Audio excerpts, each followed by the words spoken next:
এই যে দেখছেন প্রিয় দর্শকগণ, পশুদের মধ্যেও কিন্তু এই যে আনন্দ ভালোবাসা রয়েছে, যেটা আমরা অনুভব করতে পারি না। এই যে দেখছেন ছোটো ছোটো গরু বাচ্চাগুলো, ওরা যখনই দেখি সব সময় এক জায়গায়, ওরা তিনজন এক জায়গায় থাকে, কেউর মধ্যে কোনো হিংসা ভাব নেই এবং সব সময় এরা একসাথে মিলেমিশে থাকে।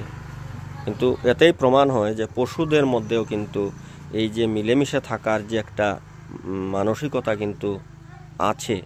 কিন্তু আমরা যারা মনুষ্য সমাজে বসবাস করি, আমাদের একজনের সাথে আরেকজনের এত বেশি মিলাপ থাকে না এবং মিলামিশা থাকে না। কিন্তু পশু হলেও কিন্তু ওদের মধ্যে মিলাপটা রয়েছে। তো সুপ্রিয় দর্শকগণ, আমি আপনাদের সবার সম্মুখে আমি আমার প্রণব দেব রয়েস ব্লগ ফেসবুক পেজের তরফ থেকে এই যে সুন্দর একটা দৃশ্য আপনাদের সম্মুখে প্রেজেন্টেশন করছি, যেটা হচ্ছে ছোট্ট ছোট্ট গবাদি পশু। এবং এই বাচ্চাগুলো কত সুন্দর করে একটা জায়গায় ওরা বসে আছে।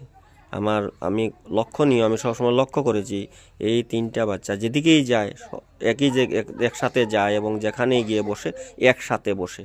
ওদের মধ্যে অনেক মিলাপ রয়েছে। অসংখ্য ধন্যবাদ আপনাদের সবাইকে এই সংক্ষিপ্ত ভিডিওটা ওয়াচিং করার জন্য। আপনারা সবাই ভালো থাকবেন, সুস্থ থাকবেন। নমস্কার, জয় হিন্দ।